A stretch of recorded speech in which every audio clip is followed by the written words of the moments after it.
الحمد لله الحمد لله وكفى وسلام على عباده الذين اصطفى وعلى آله وصحبه نجوم الهدى وأولياء أمته وعلماء ملته بررة التقى أما بعد فأعوذ بالله من الشيطان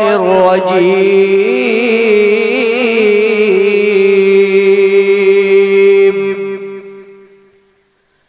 بسم الله الرحمن الرحيم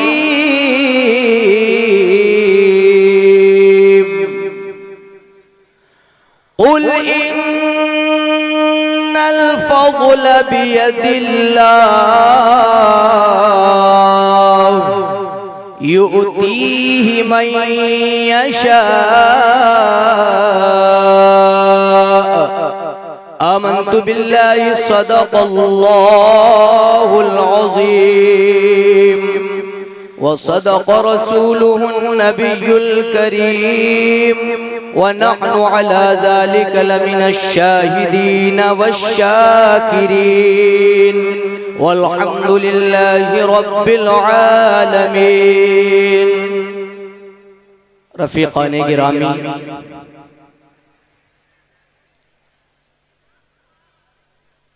یہ جشن غوث الورا کانفرنس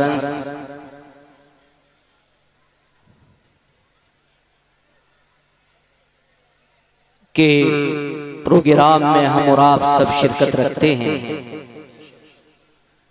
حضرات، چند لمحوں کے لیے آپ کی خدمت کروں گا، لیکن میری تقریر بڑی سنجیدگی سے آپ کو سماعت کرنی ہے۔ یہ بتائیے کہ تقریر سنیں گے یا برداشت کریں گے؟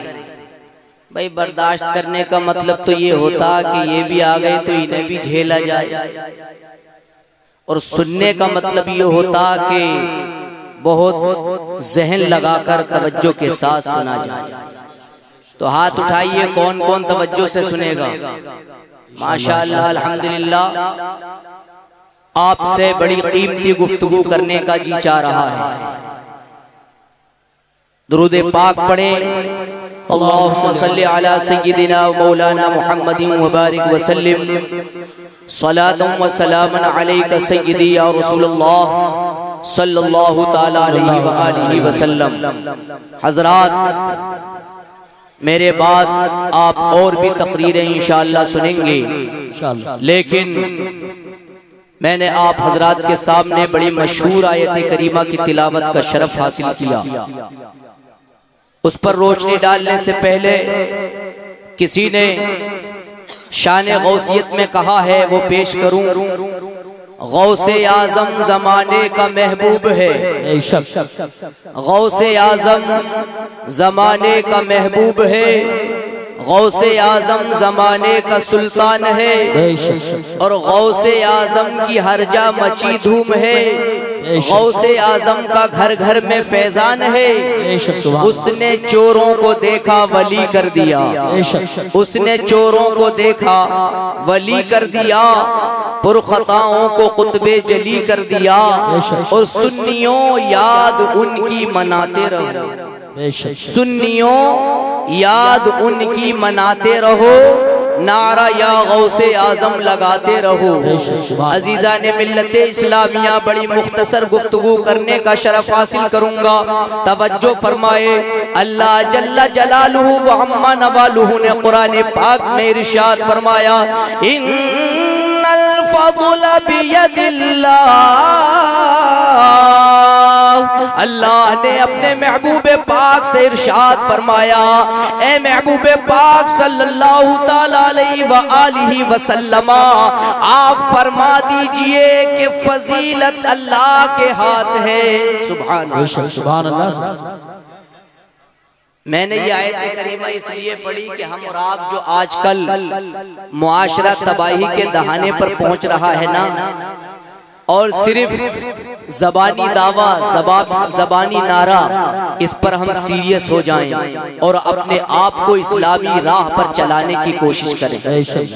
میں آپ کے سامنے مجدد اعظم اعلیٰ حضرت امام محمد رضا خان کی بارگاہ میں آیا، ایک وقت ایسا تھا کہ ایک استفتاء آیا تھا گجرات کی سرزمین سے، صوبہ گجرات سے امام اہل سنت کی بارگاہ میں ایک استفتاء آیا، اور اسی آیت کریمہ سے فضیلت غوث اعظم کا ثبوت بھی تمام ہی ہو جائے گا۔ سبحان اللہ۔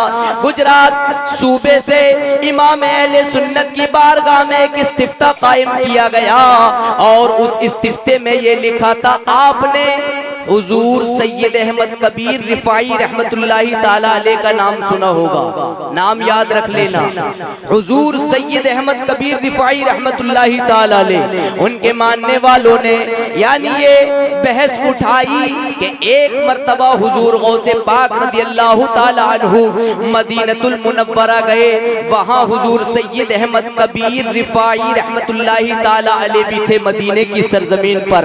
حضور غوث پاک کے ساتھ چند دوسرے ولی اور بھی تھے، ان چند ولیوں کی موجودگی میں غوث پاک رضی اللہ تعالی عنہ نے حضور سید احمد کبیر رفاعی رحمت اللہ تعالی علیہ کے ہاتھ پر بیعت کی۔ ذرا گفتگو بغور سماعت کریں، توجہ کریں۔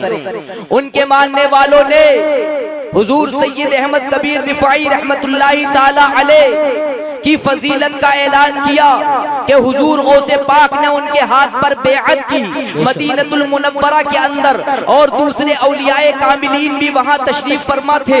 تو اس سے ثابت ہوا کہ حضور سید احمد کبیر رفاعی رحمت اللہ تعالی علیہ افضل ہیں غوث پاک سے۔ یہ استفتاء مجدد اعظم کی بارگاہ میں آیا۔ سبحان اللہ۔ میرے مجدد کی تحقیق کا عالم تو دیکھیے، ذرا بغور سماعت کریں سنی سے العقیدہ مسلمانوں۔ جب گجرات کی سرزمین سے یہ استفتاء میرے مجدد اعظم کی بارگاہ میں آیا تو اعلیٰ حضرت فاضل بریلوی نے ارشاد فرمایا، اور یہ آیت کریمہ اپنے فتوے میں یعنی اپنے فتوے کو اس آیت کریمہ سے مزین کیا، ان الفضل بید اللہ۔ یہ فضیلت کسی دنیاوی انسان کا کھیل نہیں ہے کہ کسی کو اپنی مرضی سے افضل قرار دے دیا جائے اور اپنی مرضی سے مفضول قرار دے دیا جائے، بلکہ فضیلت اللہ کے دست قدرت میں ہے، اللہ کے قبضے میں ہے فضیلت۔ اللہ جسے چاہتا ہے افضل کرتا ہے اور جسے چاہتا ہے مفضول کرتا ہے۔ بے شک بے شک حق ہے۔ نعرہ تکبیر، نعرہ رسالت، نعرہ غوثیت، مسلک اعلیٰ حضرت، فیضان اعلیٰ حضرت، جشن غوث الورا، سرزمین کھنا گوٹیا، ازہری کمیٹی، علامہ شکیل صاحب قبلہ۔ سبحان اللہ۔ آج توجہ ہے کہ توجہ رکھنا، کام کی باتیں سننے کا موڈ ہماری عوام کا ختم ہو چکا ہے۔ کام کی باتیں کیا اسلوب دیکھا جاتا ہے، تقریر کے اندر انداز بیان دیکھا جا رہا ہے۔ آج ہماری عوام کا مزاج بھی یہ ہو گیا ہے کہ اسلوب کس طرح یعنی انداز بیان کس طریقے کا ہے، یا تقریر میں اپنا لوہا کیسا منوایا جا رہا ہے۔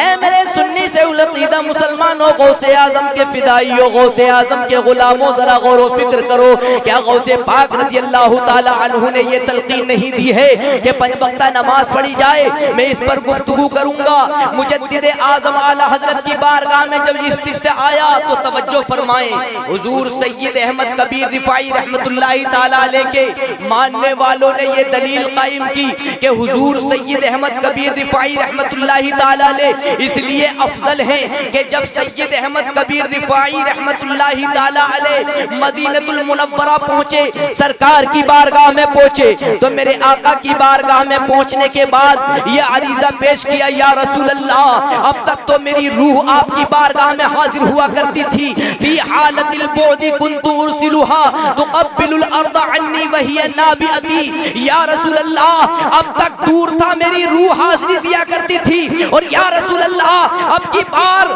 میں جسم کے ساتھ حاضر ہو گیا ہوں، میری حاضری کو قبول فرمائیے۔ حضور سید احمد کبیر رفاعی رحمت اللہ تعالی علیہ کے ماننے والے کہتے ہیں کہ آپ سن رہے ہیں توحید نیٹ ورک کی اسلامک آواز۔ Tawheed network international Islamic YouTube channel. تو سید کبیر رفاعی رحمت اللہ تعالی علیہ نے یعنی بوسہ دے دیا، میرے آقا کے ہاتھ کو چوم لیا۔ اس لیے ان کے ماننے والوں نے کہا کیا کہ حضور سید احمد کبیر رفاعی رحمت اللہ تعالی علیہ افضل ہیں، مگر اعلیٰ حضرت فاضل بریلوی نے جانتے ہو کیا جواب دیا؟ یہ جواب دیا کہ حضور سید احمد کبیر رفاعی رحمت اللہ تعالی علیہ بے شک اپنے وقت کے قطب تھے، وہ بہت بڑے مرتبے پر فائز تھے، ان کی قطبیت سے کسی کو انکار نہیں ہے، اللہ نے انہیں بڑا مقام عطا کیا تھا، مگر اعلیٰ حضرت امام اہل سنت فرماتے ہیں ذرا تاریخ اٹھا کر دیکھی جائے اور تحقیق کا جائزہ لیا جائے تو میرے مجدد اعظم نے یہ ارشاد فرمایا کہ جس وقت غوث پاک رضی اللہ تعالی عنہ نے پہلا حج فرمایا تو 509 ہجری کے اندر غوث پاک رضی اللہ تعالی عنہ نے پہلا حج فرمایا، 509 ہجری، اور آپ کی عمر شریف 38 برس کی تھی، 38 برس کے تھے غوث پاک رضی اللہ تعالی عنہ، اور حضور سید احمد کبیر رفاعی رحمت اللہ تعالی علیہ کل 11 برس کے تھے۔ اب بتائیے جب میرے غوث مدینہ المنورہ میں میرے آقا کی بارگاہ میں پہنچے، غوث الثقلین غوث الاغواث قطب الاقطاب جب میرے آقا کی بارگاہ میں پہنچے، اے میرے سیو العقیدہ مسلمانوں سنو سنو، 38 برس کی عمر ہو گئی ہے اور میرا غوث میرے آقا کی بارگاہ میں پہنچ کر یہ اشعار پیش کر رہا ہے، فی حالت البعد كنت ارسلها روحی تقبل الارض وہی عنی نابئتی وهذه نوبۃ الاشباح قد حضرت، یا رسول اللہ یہ آپ کا خادم، یہ آپ کا غلام اب تک اس خادم کی روح حاضری دیا کرتی تھی، اور یا رسول اللہ اب کی بار میں جسم کے ساتھ حاضر ہوا ہوں، میری حاضری کو قبول فرمائیے۔ مجدد اعظم نے فیصلہ کر دیا جب میرا غوث سرکار کی بارگاہ میں 38 برس کی عمر میں حاضر ہوا تو سرکار غوثیت میں یہ اشعار جب سرکار کی بارگاہ میں پیش کیے تو سرکار کا ہاتھ روضہ رسول سے یعنی نکلا، آپ نے چوم لیا، اللہ اللہ۔ اس کے بعد پھر سید احمد کبیر رفاعی رحمت اللہ تعالی علیہ جاتے ہیں تو جانتے ہو کیا کہتے ہیں؟ جب جوان ہونے کے بعد سید احمد کبیر رفاعی رحمت اللہ تعالی علیہ گئے تو یہ کہتے ہیں کہ میں نے بھی یہی اشعار غوث پاک کی اقتدا کرتے ہوئے میرے آقا کی بارگاہ میں گنگنائے تھے کہ غوث پاک نے جب حاضری دی تھی تو یہ اشعار پڑے تھے تو سرکار کے ہاتھ کے بوسے سے مشرف ہو گئے تھے، تو انہی کی اقتدا کرتے ہوئے میں نے بھی یہ کام کر لیا اور میں بھی انہی کے فضل سے مالا مال ہو گیا۔ تو اس سے پتا چل گیا کہ میرے غوث کی فضیلت حضور سید احمد کبیر رفاعی رحمت اللہ تعالی علیہ پر۔ سبحان اللہ۔ لیکن آج افسوس کا مقام ہے، آج اگر گھروں کا جائزہ لوگے، ہماری خواتین کا جائزہ لوگے تو بس زبانوں پر کھوکھلا دعویٰ ہے کہ غوث پاک کے غلاموں میں ہے۔ خواتین کا حال یہ ہے، اسلام کی مقدس ماں اور بہنوں کا حال یہ ہے کہ اگر ان سے کہا جائے کہ ظہر کی نماز کا وقت ہو گیا ہے، عصر کی نماز کا وقت ہو گیا ہے تو بڑا برا محسوس ہوتا ہے، طرح طرح کے بہانے بازی کرتی ہوئی نظر آتی ہے۔ آج ہمارا نوجوان ہے کہ بڑی محنت و مشقت کے ساتھ بڑا کام کر لیتا ہے، نوجوانوں کے اندر جوش ہے، ماشاءاللہ داد دوں گا۔ آپ نے علماء اور خطباء کو بلایا اور ان کی تقریریں سن کر آپ فیضیاب ہوں گے۔ علامہ شکیل تشریف رکھتے ہیں، میں ان علماء کی موجودگی میں کہہ رہا ہوں اور دلی یہ پیغام پہنچا رہا ہوں، میں آپ کے سامنے اپنی خطابت کا لوحہ منوانے کے لیے نہیں آیا ہوں، بلکہ اے میرے مومنین بھائیوں ذرا غوث پاک کی تعلیمات پر عمل کرنے کی کوشش کرو، اولیاء کاملین کی تعلیمات پر عمل کرنے کی کوشش کرو۔ کیا غوث پاک نے نماز پڑھنے کی تلقین نہیں کی ہے؟ کیا خواجہ خواجہ نے نماز پڑھنے کی تلقین نہیں کی ہے؟ کیا مخدوم سمنانی نے نماز پڑھنے کی تلقین نہیں کی ہے؟ مخدوم علاء الدین کی زندگی کو اٹھا کر دیکھیں اور تمام اللہ کے ولیوں کی زندگی کو اٹھا کر دیکھیں تو ان کی زندگی میں یہ ملے گا، اللہ کی بارگاہ میں فرض بھی ادا کیا ہے اور اللہ کا قرب حاصل کرنے کے لیے نوافل کا سہارا بھی لیا ہے۔ اور نعرہ تکبیر، نعرہ رسالت، نعرہ غوثیت، مسلک اعلیٰ حضرت، علماء اہل سنت، سرزمین کھنا گوٹیا، ازہری کمیٹی. سبحان اللہ. آج تو حال یہ ہو گیا ہے، ایک مومن دوسرے مومن کو دیکھ لے غیبت کا سلسلہ شروع، برائی کا سلسلہ شروع، تہمت و بہتان کا سلسلہ شروع. اللہ نے 5 وقت کی فرض نماز کی. اور ایک بات اور بتاؤں، نماز کی باتیں کرنے والا، روزے کی باتیں کرنے والا، زکوٰۃ اور حج کی باتیں کرنے والا، آج لوگوں کا موسم یہ بن گیا ہے کہاں یار انہیں گرے پڑے مولانا کو بلا لیا، وہی نماز، وہی روزہ، وہی زکوٰۃ. ارے اللہ کے بندے، ایمان کی بات سب سے اہم کیا ہے؟ نماز ہے نا. اور غوث پاک کی تعلیمات میں شامل ہے. ایک میرے غوث کا مقام مرتبہ تو ثابت ہے، پوری رات یعنی پورا دن ختم ہو سکتا ہے. یہ بھی بیان کیا گیا میرے غوث کی شان تو یہ ہے، مقام و مرتبہ بہت بڑا ہے. ایک مرتبہ میرے غوث پاک کی بارگاہ میں ایک ضعیفہ خاتون تشریف لائی، اور تشریف لانے کے بعد اپنا پیارا ننھا منا بیٹا میرے غوث کی بارگاہ میں پیش کر دیا اور عریضہ پیش کرنے لگی. اے غوث پاک رضی اللہ تعالی عنہ، یہ میرا پیارا بیٹا ہے، آپ کی خدمت میں چھوڑ کر جا رہی ہوں، آپ کی خدمت میں چھوڑ کر جا رہی ہوں. اس کا باطن بھی صاف ہو جائے گا اور یہ ظاہری اعتبار سے بھی تندرست و توانا ہو جائے گا. اللہ اللہ، وہ ضعیفہ خاتون اپنے پیارے بیٹے کو بارگاہ غوثیت میں چھوڑ کر چلی گئی. غوث پاک کی بارگاہ میں زانوئے ادب طے کر لیا اس پیارے بچے نے. زمانہ گزرتا گیا، حالات بدلتے گئے. جب چند دنوں کا زمانہ گزر گیا، ضعیفہ خاتون کو دل میں خیال آیا کہ چلو اپنے بیٹے کو دیکھ لیا جائے، اپنے بیٹے کے حال کا جائزہ لے لیا جائے. اللہ اللہ، یہ سوچنے کے بعد بارگاہ غوثیت میں حاضر ہو گئی. دیکھتی کیا ہے کہ ایک طرف تو غوث پاک کی بارگاہ میں غوث پاک کے سامنے یعنی ایک پلیٹ میں مرغی کی ہڈیاں رکھی ہوئی ہیں، اور دوسری طرف اس کا بیٹا گھاس پھوس کے تنکے کھا رہا ہے. دیکھ کر حیرت میں رہ گئی، ضعیفہ خاتون سکتے میں رہ گئی، اور دل کے اندر خیال پیدا ہوا، اللہ یہ کیا ماجرا ہے کہ حضور تو مرغی کھائیں اور میرا پیارا بیٹا سوکھی گھاس کھائے. لیکن میرے غوث کا مقام و مرتبہ دیکھو، اس پیاری ضعیفہ خاتون نے دل کے اندر یہ خیال پیدا کیا تھا کہ حضور کی یعنی بارگاہ میں یہ کیا عالم ہے کہ حضور تو مرغی کھا رہے ہیں مگر میرا پیارا بیٹا یعنی گھاس پھوس کھا رہا ہے. ابھی یہ کہا یعنی دل میں خیال ہی گزرا تھا، سارے ولیوں کے شہنشاہ، سارے قطبوں کے قطب کے نے فوراً پرکھ لیا، اور پرکھنے کے بعد کہا، ان ہڈیوں سے کہا، قومی باذن اللہ الذی یحیی وہی رمیم، اے پوسیدہ ہڈیوں زندہ ہو جاؤ اللہ کے حکم سے کہ جو زندہ مردہ ہڈیوں میں جان ڈال دیا کرتا ہے.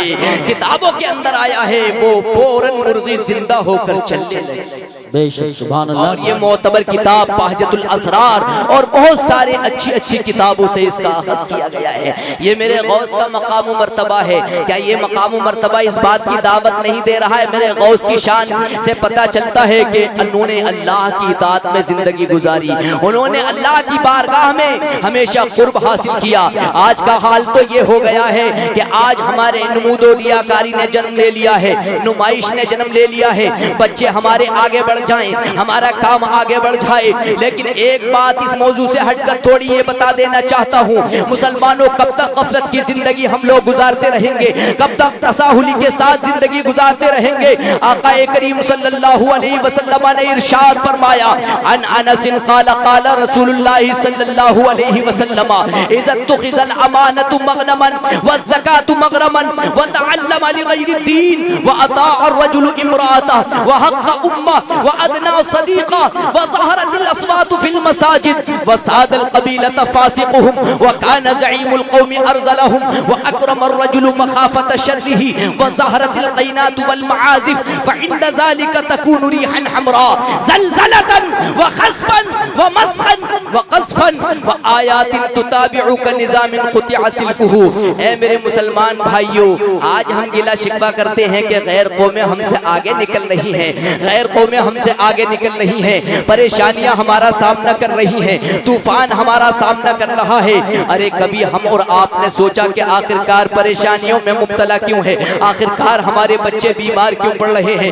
آقا نے یہ فرمایا ہمارا حال یہ ہو چکا ہے۔ میرے آقا نے فرمایا لوگوں ایک وقت ایسا آئے گا کہ لوگ امانت کو مال غنیمت سمجھنے لگیں گے، ایک وقت ایسا آئے گا کہ لوگ زکات کو ڈنڈ کا مال سمجھنے لگیں گے، تاوان کا مال سمجھنے لگیں گے۔ علماء کا جم غفیر یہاں گواہ ہے، ذرا آپ اپنے ضمیر کو یعنی سنبھالیے اور اپنے دل سے سوال کیجئے، آج وہ حال ہو گیا ہے کہ نہیں؟ اسلام کے احکام کو بالکل فراموش کرتی جا رہی ہے قوم مسلم، اسلام کے احکام کو پیٹ کے پیچھے ڈالتی جا رہی ہے قوم مسلم۔ ہماری پیاری بہو بیٹیاں قرآن پڑھی ہوئی ہیں مگر قرآن پڑھنے سے کوسوں دور ہیں، ہماری خواتین نماز پڑھنا جانتی ہیں مگر گھر میں اوباشی کا ماحول قائم ہو گیا ہے، گھر میں غیبت و بہتان کا یعنی تمتمہ لگتا ہوا نظر آ رہا ہے۔ ہمارا خود کا حال یہ ہے کہ پوری رات ہم نے ادھر ادھر چغل خوری کی، نماز فجر ہم نے غائب کر دی، نماز عصر و مغرب و عشاء ہم نے غائب کر دی، حال یہ ہو چکا ہے۔ اور جب رمضان کا مہینہ آتا ہے اللہ نے جنہیں اپنے فضل سے سیٹ بنایا ہے، اپنے فضل سے غنی کیا ہے، جانتے ہو وہ اپنے اوپر زکات کے وجوب کو تاوان کا مال سمجھنے لگتے ہیں۔ الا ماشاء اللہ کچھ لوگ ایسے ہیں کہ جو اللہ کے حکم کے مطابق مال کی زکات ادا کیا کرتے ہیں۔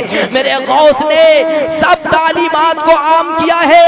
اے میرے صحیح العقیدہ مسلمانوں ذرا مختصر گفتگو اور کرنے کی سعادت حاصل کروں گا، توجہ کریں۔ آج دل روتا ہے، کیا میرے غوث نے نماز کی پابندی کو نہیں کہا؟ کیا زکات کی ادائیگی کے لیے تعلیم نہیں کی؟ کیا حج کی ادائیگی کے سلسلے میں نہیں کہا؟ کہا ہے، ضرور کہا ہے۔ ان کی زندگی پڑھو، ان کی حیات پڑھ کر سبق حاصل کرو۔ آقا نے جو فرمایا اذا اتخذ الامانۃ مغنما والزکاۃ مغرما، آج اگر سیٹوں کے پاس جایا جاتا ہے الا ماشاء اللہ تو وہ زکات سے اپنا جی چراتے ہیں، زکات کا مال نکالنا نہیں چاہتے ہیں۔ حتیٰ کہ حال یہ ہو گیا ہے کہ اگر رمضان کے مہینے کے اندر کسی مولانا کو گزرتے ہوئے دیکھ لیا تو وہ خود بھی بھاگنے کے لیے تیار ہو جاتا ہے اور دوسرے کو بھی بھگانے کے لیے تیار ہو جاتا ہے، اس خطرے سے کہ کہیں مولانا صاحب میری رسید نہ کاٹ دے اور میرے مال کی زکات نہ ادا کر یعنی زکات کے لیے تلقین نہ کریں۔ یہ زمانہ ہو گیا ہے۔ وَأَطَاعَ الرَّجُلُ امْرَأَتَهُ، آقا نے فرمایا ایک زمانہ ایسا بھی آئے گا کہ لوگ اپنی بیوی کی فرمانبرداری میں لگ جائیں گے، اپنی محترمہ کی فرمانبرداری میں لگ جائیں گے۔ اگر عورت کہے گی کہ جائز کام کا حکم دے گی تب بھی ماننے کے لیے تیار ہو جائے گا، اور اگر ناجائز کام کا حکم دے گی تب بھی ماننے کے لیے تیار ہو جائے گا۔ حال یہ ہو چکا ہے۔ وَحَقَّ أُمَّهُ، ایک زمانہ ایسا بھی آئے گا اپنی ماں کی مخالفت کی جانے لگے گی، اپنے والد سے دور بھاگا جائے گا، جانا لگے گا۔ آج نوجوان کا طبقہ دیکھ لیجئے، نوجوان کتنا ایسا نوجوان ہے اگر باپ کہتا ہے بیٹا نماز پڑھنے کے لیے چلا جا تو باپ کا چہرہ برا لگتا ہے، اگر ماں نے تلقین کر دی بیٹے اثر کی اذان ہو گئی ہے نماز پڑھنے کے لیے چلا جا تو ماں کی کہاوت بری لگتی ہے، اگر باپ کہتا ہے بیٹا بڑھاپے میں سہارے کی ضرورت ہے باپ کا چہرہ برا لگتا ہے، اگر ماں کہتی ہے بیٹے سہارے کی ضرورت ہے ماں کا چہرہ برا لگتا ہے۔ حال یہ ہو گیا ہے نوجوان قوم کا، حالات یہ ہو گئے ہمارے نوجوانوں کے، معاشرہ اس طرف جا رہا ہے۔ جب ہمارے حالات یہ ہو گئے ہیں پھر بھی ہم ترقی کے امیدوار ہیں کہ ہماری ترقی ہو جائے، ہم ساری قوموں سے آگے بڑھ جائیں، ہم ساری قوموں کے آگے نمبر لے جائیں۔ کہاں سے بڑھو گے؟ تمہاری روش تو دوسری قومیں لیتی جا رہی ہے جو ظاہری اعتبار سے آگے بڑھ رہی ہے۔ مسلمان کی شان تو یہ ہے، ایک مومن کے ایمان کی شان تو یہ ہے کہ اس کی جان چلی جائے یا بچوں کی جان چلی جائے مگر میرے مصطفیٰ کا دیا ہوا ایمان ان کے ہاتھوں سے نہ جائے، یہ ایک پکے مومن کی شان ہے۔ سبحان اللہ، سبحان اللہ، ماشاءاللہ۔ یہ ایک سبق ہے، تقریر نہیں ہے، درس ہے، یہ ایک نصیحت ہے۔ واللہ میں اپنے دلی پیغام کو آپ تک پہنچانا چاہتا ہوں، اور الحمدللہ آقا کریم صلی اللہ تعالی علیہ وسلم نے جو فرمایا وحق امہ وادنا صدیقہ، جوان کا حال یہ ہو جائے گا کہ اپنے دوستوں کے قریب آئے گا۔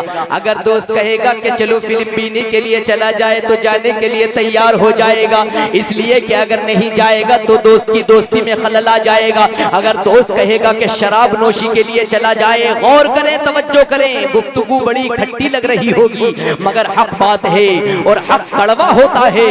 آقا کریم فرماتے ہیں وَأَدْنَا صدیقہ، ذرا نوجوانوں، الحمدللہ میں ان نوجوانوں کو بھی مبارکباد پیش کرتا ہوں، انہوں نے یہ جشن غوث الورا منایا، اللہ تبارک و تعالی نے انہیں توفیق دی، نیک کام کی، انہیں اللہ اجر جزیل عطا فرمائے گا۔